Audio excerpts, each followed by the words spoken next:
पाकिस्तान से, लेकिन हम आतंकियों से दूर नहीं हैं। नमस्कार, मैं हूं देवांशु। आप देख रहे हैं न्यूज़ फॉर। भारत पाकिस्तान वार के बीच बिहार सरकार ने बड़ा फैसला लिया है। नीतीश कुमार ने यह फैसला लिया है कि बिहार में काम करने वाले सभी सरकारी कर्मी की छुट्टी जो है वो रद्द कर दी गई है। छुट्टी आखिर रद्द क्यों की गई है, हम विस्तार से इस वीडियो में बात करने जा रहे हैं। हमारे साथ इस वीडियो में रोहित कुमार होंगे और साथ ही कुलदीप भारद्वाज होंगे। ये दोनों बताएंगे आखिर छुट्टी जो है वो बिहार सरकार ने क्यों रद्द की है। देखिए, सरकारी कर्मियों की छुट्टी रद्द हुई है, कहने का मतलब है जो भी पुलिसकर्मी है उनकी तो छुट्टी रद्द हुई है, और जो भी अलग अलग विभागों में जो कर्मचारी काम करते हैं, जैसे कि सरकारी स्कूल में मास्टर साहब काम करते हैं, तो उनकी छुट्टियाँ भी रद्द की गई है। वार तो इंडिया पाकिस्तान के बीच में आती है और हमारा तो बहुत दूर है। बिहार राज्य जो ज्योग्राफी के हिसाब से देखें तो काफ़ी दूर है। फिर नीतीश कुमार ने यहाँ क्यों छुट्टियाँ रद्द की है, इस वीडियो में समझेंगे। और देखिए, बहुत ही महत्वपूर्ण वीडियो होने जा रहा है, क्योंकि ऐसे ही छुट्टियाँ रद्द नहीं की गई है। भारत और पाक के युद्ध के बीच क्यों ज़रूरी हो गया था ये कदम उठाना, बताएंगे रोहित जी। रोहित, क्या ज़रूरी हो गया? देखिए, अगर ज्योग्राफी के हिसाब से देखें तो हम काफ़ी दूर हैं, जम्मू कश्मीर से, राजस्थान से, तो फिर यहाँ छुट्टियाँ रद्द करने का मतलब क्या है? देखिए, हम दूर ज़रूर हैं देवांशु, हम दूर हैं पाकिस्तान से, लेकिन हम आतंकियों से दूर नहीं हैं। और इसलिए नहीं है क्योंकि बिहार में कई बार ऐसे NIA की कई रेड्स हुई हैं, अभी हाल में हुई हैं। फुलवारी शरीफ से कुछ लोगों को उठाया गया है यहाँ से। बिहार के कई ज़िले जो हैं जहाँ पर कहते हैं कि जो स्नीपर सेल होता है आतंकियों का, वो बहुत एक्टिव है यहाँ पे, और एक मॉड्यूल एक्टिव है, और तब से एक्टिव है जब से प्रधानमंत्री, मुझे लगता है कि नरेंद्र मोदी बिहार आए थे, जब 13 में जब पहली बार चुनाव लड़ने वाले थे। उसके पहले जब पटना के गांधी मैदान में उनकी हुंकार रैली हुई थी, उस रैली के दौरान जब PM मोदी आए थे तो उस कार्यक्रम में ब्लास्ट हुआ था। उसके जो तार हैं वो आतंकी संगठनों से जुड़े थे, जो कि पाकिस्तान से ऑपरेट हो रहे थे, और उसके जो लोग थे, जो आतंकी थे, वो भारत के अंदर थे, और उनकी ट्रेनिंग बिहार के कुछ ज़िलों में हुई थी, बिहार के बगल के राज्यों में हुई थी, और कुछ लोगों की ट्रेनिंग तो यहाँ तक थी कि वो नेपाल गए थे, नेपाल के रास्ते वो जो है पाकिस्तान गए उस टेरर कैंप में, जिसको ऑपरेशन सिंदूर के तहत जो है डिस्ट्रॉय किया गया। ऐसी खबरें भी थी, और उस पर तो लंबी चौड़ी जो है वो एक तरीके से कहें कि कोर्ट के अंदर जो है पूरी विस्तार से रिपोर्ट है उस जांच की, और उस मामले में सजा भी हुई है। लेकिन देखिए, बिहार में छुट्टियां रद्द करना जरूरी क्यों है, उसको विस्तार से समझेंगे। लेकिन पहले समझें कि बिहार कहाँ पर है। जैसे बिहार देखिए, बिल्कुल एक तरीके से कहें कि जो है पूर्व और जो नॉर्थ ईस्ट के बीच का एक राज्य है यहाँ पर, और यहाँ पर हमारी एक बड़ी सरहद लगती है, जो कि लगती है आपको पूरी तरीके से नेपाल से।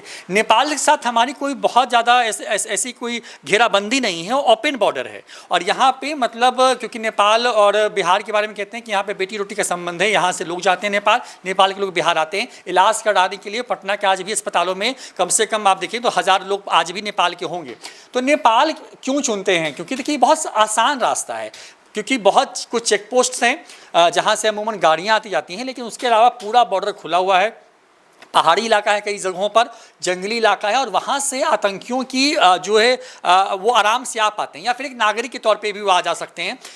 तो ये स्थिति है यहाँ पे। देखिए, क्योंकि अगर हम आपको पूरा विस्तार से समझाएं कि जो ये पूरा जो नक्शा हम आपको दिखाएं, तो देखिए यहाँ पे कुल 7 जिले जो देवांशु हैं वो नेपाल से लगते हैं यहाँ पे, और संभवतः मुझे ऐसा लगता है कि शायद इसी वजह से ये अलर्ट किया गया होगा। एक बड़ा हिस्सा है जो कि लगता है पश्चिम बंगाल से, और पश्चिम बंगाल का देखिए पूरे चिकन नेक का एरिया। देखिए, मैं थोड़ा जूम करता हूँ यहाँ पे इसको, और देखिए ये चिकन नेक वाला एरिया इसी को बोलते हैं, जो सिलीगुड़ी, जहाँ से हम नॉर्थ ईस्ट से कनेक्ट होते हैं। और ये पूरा जो वाइट बॉर्डर में दिख रही है, पूरा बांग्लादेश है यहाँ पे।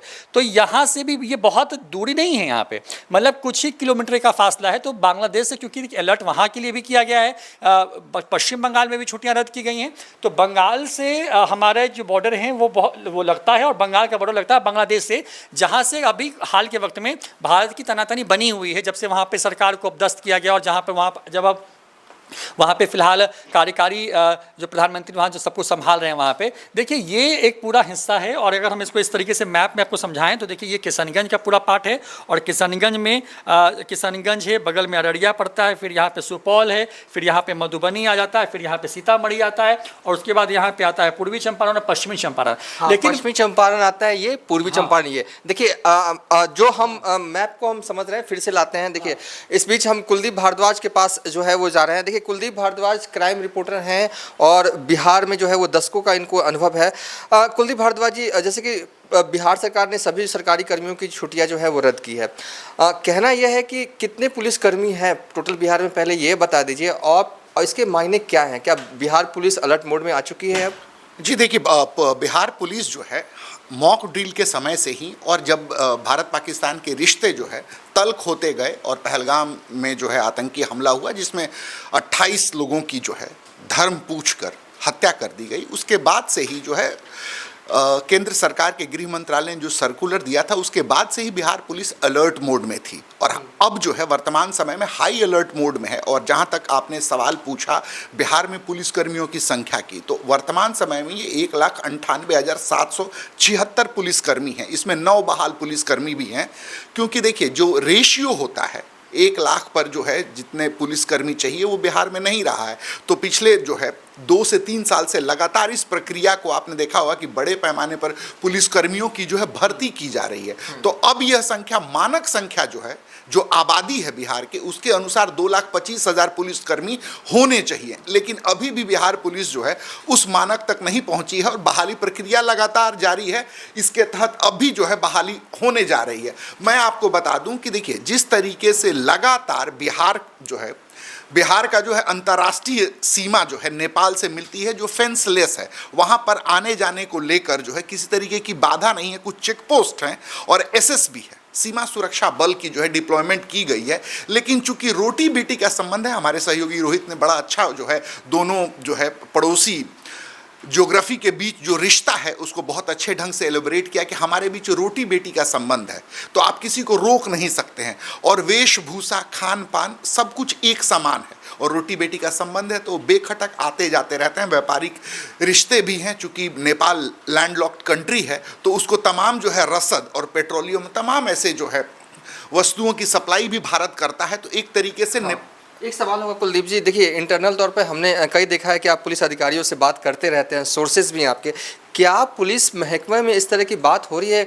पुलिस महकमा तो जाहिर तौर पर अलर्ट मोड में है, और इंटरनल तौर पर किस तरीके से पेट्रोलिंग पूरे बिहार भर में थानों को लेकर कोई दिशा निर्देश जो है इंटरनल तौर पर जो है पुलिस मुख्यालय द्वारा कुछ गया है कि आप लोग इस तरीके से पेट्रोलिंग कीजिए, कहीं भी कुछ भी हो सकता है? और ख़ासकर जो रोहित बता रहे थे कि 7 जो ज़िले हैं वो बॉर्डर लाइन इलाके हैं जो कि नेपाल से सटे हैं, तो कोई इंटरनल मैसेज जो है बड़े अधिकारियों की तरफ से जो है वो पुलिसकर्मियों को है? जी बिल्कुल, आपने बड़ा जो है अच्छा सवाल पूछा कि देखिए पूर्णिया प्रमंडल जो है जिसमें 4 जिले आते हैं जिनको सीमावर्ती इलाके कहते हैं। बाकी हमारे सहयोगी रोहित ने बहुत अच्छे ढंग से मैप पे जो बताया, जिसमें जो है एक जो है पश्चिम चंपारण, पूर्वी चंपारण के बीच जो है एक पुलिस जिला है, बगहा।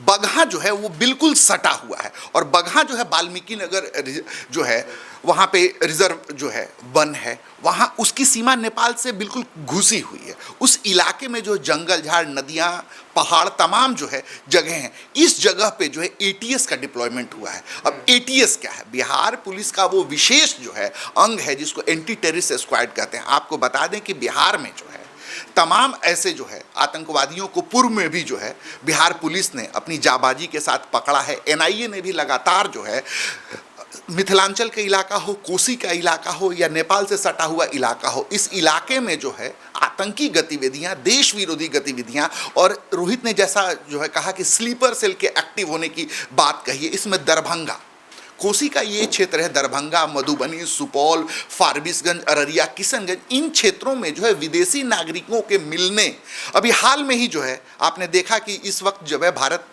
और पाकिस्तान के बीच जो है ऑपरेशन सिंदूर के जरिए एक बड़ा माहौल बन गया है। उसके बीच जो एक नेपाली महिला के साथ 4 जो है चीनी नागरिक पकड़े गए। ये खबर बहुत जो है बड़ी खबर हुई।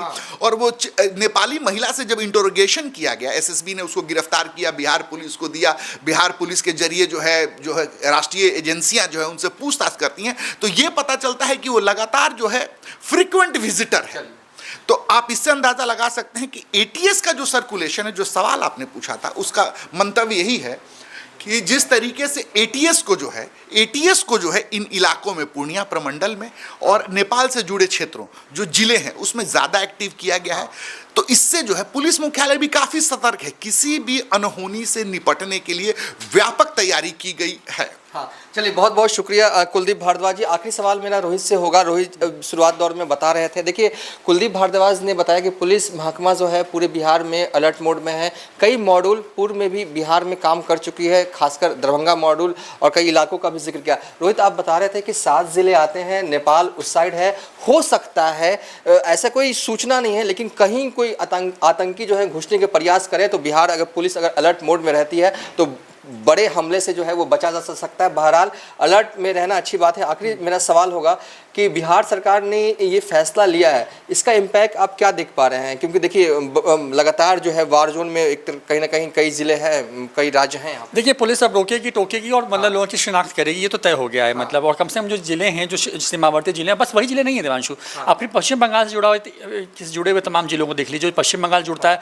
जो झारखंड से जुड़ता है क्योंकि वो भी इलाका बिहार जुड़ता है, और जो यूपी से जुड़ता है। तो इन तमाम जो जिले पर जो कोने पे जो जिले हैं, इस रेखा जो लाल रेखा देख रहे हैं आप, इस रेखा के अंदर जितने भी जिले हैं जो कि सीमा साझा करते हैं, चाहे वो उत्तर प्रदेश से करते हों या वो करते हों किसी और जगह से, तो बड़ी बात यह है कि इसको हम दुरुस्त करने की कोशिश करते हैं। तो है क्या कि आप बॉर्डर किसी भी जिले से आप उसको मतलब एक तरीके से कहें कि जोड़ने की कोशिश करिए, चाहे वो राजकीय बॉर्डर हो या फिर अंतर्राष्ट्रीय बॉर्डर हो नेपाल का।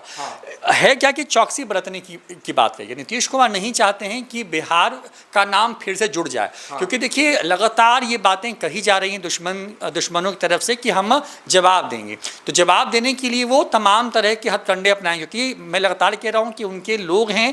ऐसी खबरें आती रही हैं, कई बार कार्रवाई हुई है, दरभंगा मॉड्यूल हो, भागलपुर मॉड्यूल हो, पटना की फुलवारी शरीफ का मॉड्यूल हो, इन जगहों पर उनके स्नीपर सेल के जो आतंकी हैं, जो ट्रेंड आतंकी हैं, वो एक्टिव हैं। और देखिए इसके पहले क्या हुआ कि तमाम जो धार्मिक स्थल थे, जो भीड़ भाड़ वाले इलाके थे, चाहे वो मुख्यमंत्री आवास हो या तमाम जो VVIPs थे बिहार के, उन तमाम जगहों पर ये हुआ देवांशु कि सभी जगहों पर जो है एक तरीके से कहें कि एक तरीके से कहें कि जो सुरक्षा थी पहले से बढ़ा दी गई थी। और अब क्योंकि जो स्थिति बन रही है उसमें वो राज्य बहुत खास हो जाते हैं जिनकी सीमा किसी जो है अंतर्राष्ट्रीय देश के साथ साझा होती है। नेपाल हो जाता है, अब आपको पश्चिम बंगाल का बांग्लादेश हो जाता है, नॉर्थ ईस्ट के कई राज्यों के साथ जो है आपको बांग्लादेश से वो नज़र आता है। तो ये तमाम चीज़ें हैं कि उससे बचने के लिए मुझे लगता है कि आप एक तरीके से कहें कि विजिलेंस रहें तमाम चीज़ों को लेकर के, इसको लेकर के इस तरह की बातें जो फिलहाल कही जा रही हैं। बहुत बहुत शुक्रिया रोहित जी। देखिए इस वीडियो में हमने आपको विस्तार से बताया कि नीतीश कुमार ने ये फैसला लिया है कि सरकारी कर्मियों की छुट्टी जो है वो पूरे बिहार में रद्द कर दिया है, और अगले आदेश तक रद्द है। कब तक रद्द है ये नहीं बताया गया, यानी कि ये बहुत ज़रूरी हो गया है। बिहार के जो मुख्यमंत्री हैं वो नहीं चाहते कि किसी प्रकार का जो है वो किसी प्रकार का ढील वाला रवैया जो है वहाँ अख्तियार हो बिहार में, और पुलिस कर्मियों की सबसे बड़ी जो है वो छुट्टी जो है वो रद्द कर दिया। तो यानी कि कुल मिलाकर आप कह सकते हैं कि पूरा बिहार जो है वो अभी अलर्ट मोड में है, और पुलिस कर्मियों को जो है वो बिहार पुलिस मुख्यालय से जो है वो संदेश साफ जा रहा है कि आप अलर्ट मोड पे रहिए, और ख़ासकर जो नेपाल के इलाके, जो बॉर्डर इलाके आते हैं, वहाँ पर चौकसी जो है वो बढ़ाई जाए। कोई भी एक भी संदिग्ध आदमी जो है वो नेपाल के ज़रिए बिहार में न दाखिल हो, इसको लेकर भी जो है वो काम करने को कहा गया है। फिलहाल अभी तक के लिए इतना ही। आप देखते रहिए न्यूज़ फॉर नेशन।